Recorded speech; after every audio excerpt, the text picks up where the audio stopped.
Have you ever seen arrogance and prejudice come back to haunt someone in the most unexpected way?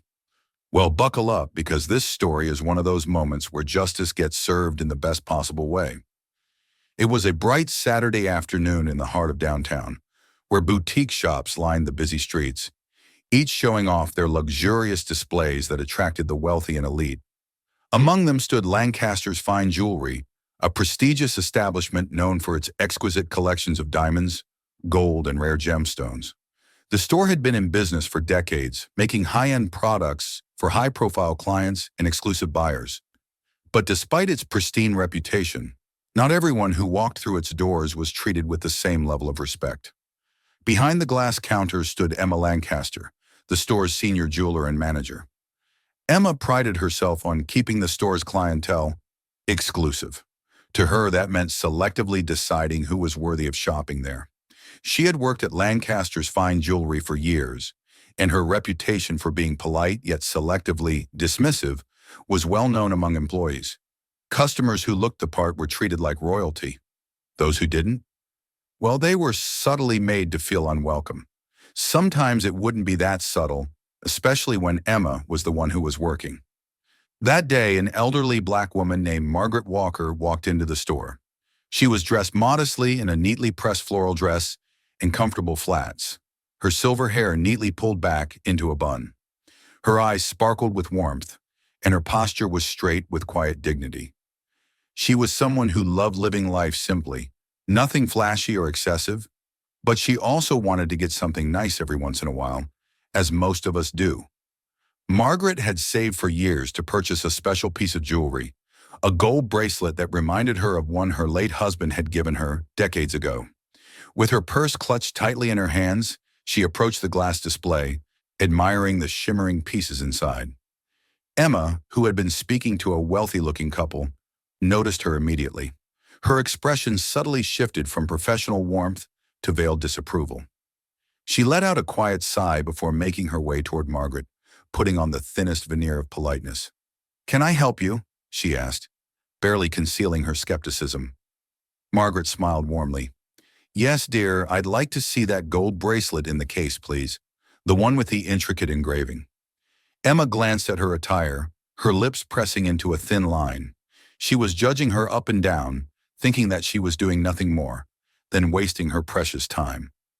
"That bracelet is quite expensive," she said, emphasizing the words in a way that was clearly meant to deter her. Margaret's smile didn't fade. "I understand. I've been saving for quite some time, so I think that I can cover the costs of it. No worries." Emma hesitated before reluctantly opening the glass case. She took out the bracelet, but instead of handing it to her, she held it just out of reach, as if she didn't want her to hold it, thinking that people like her tend to steal things. Again emphasizes the subtle racism. She continued by saying, "This is a high-end piece. Are you sure this is within your budget?" Margaret's fingers twitched slightly, but she remained composed. "I wouldn't be here if I wasn't prepared to pay for it." Emma let out a light chuckle, shaking her head. "I don't mean to be rude, but we don't typically hold items on layaway. Perhaps you'd be more comfortable at one of the department stores down the street." Margaret blinked, momentarily taken aback. A few customers glanced over, sensing the tension. An uncomfortable silence stretched between them.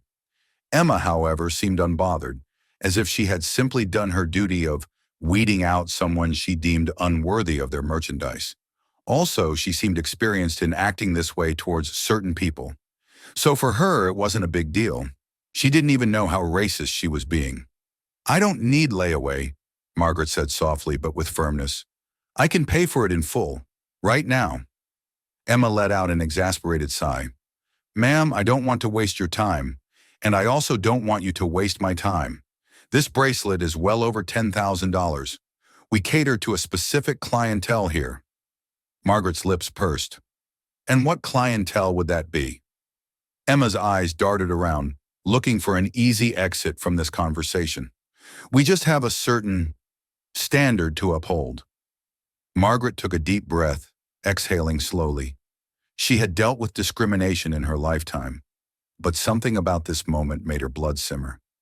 Still, she kept her grace. "I see," she said, nodding. "I'd like to speak to the owner, please." Emma couldn't hide the smirk that curled at the edge of her lips.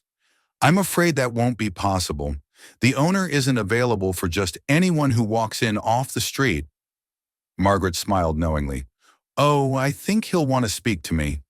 Emma let out a light chuckle. Ma'am, I really don't think... Just then, the store's front doors swung open, and in walked a sharply dressed man in a tailored navy suit. He carried himself with an air of effortless authority, exuding confidence as he strode toward the counter.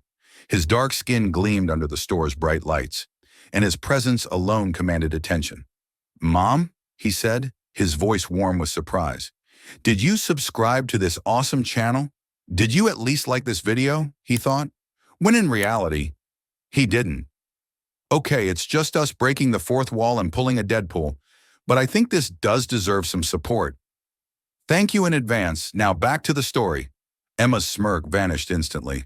Her entire body stiffened as she turned to look at the man now standing next to Margaret. Margaret's face lit up. Oh, hello, sweetheart. I was just here looking for something special. Emma's throat went dry. Sir? She stammered. The man turned to Emma, his expression now unreadable. What's going on here? She hesitated, scrambling for words. I was just helping her. We were discussing our pricing, and I was explaining. No, you were refusing to serve me, Margaret interjected calmly. You assumed I couldn't afford it. The man's jaw tightened. Emma, do you know who this woman is? Emma swallowed hard. Sir, I didn't realize. This is my mother. The words were sharp, cutting through the air like a knife. The store was now completely silent. The other customers had stopped pretending not to listen. All their attention was shifted towards Emma and the mess she made for herself. Her face turned pale. I had no idea. That's the problem, the owner said, his voice dangerously calm. You assumed. You made a judgment call based on nothing but your own bias. I did hear some rumors about you acting a certain way, but honestly, I didn't want to believe them. But this showed me that you really aren't the person you, apparently, pretended to be when I was around. Emma stammered. I didn't mean... Save it, the owner snapped. You're fired, effective immediately. Her eyes widened. Sir, please. No, you don't belong in a place that represents my family's legacy. He turned to Margaret, his expression softening. Mom, you can have whatever you like, and it's on the house. You should have told me right away that you wanted something from the store. You know that I would cover it.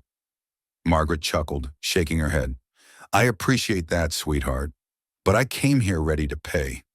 You got me so many gifts already. I just wanted to buy something nice for myself, without burdening you. The owner smiled. Then at least take the family discount. As Emma gathered her things and shuffled out of the store, head hanging low, Margaret and her son shared a quiet moment.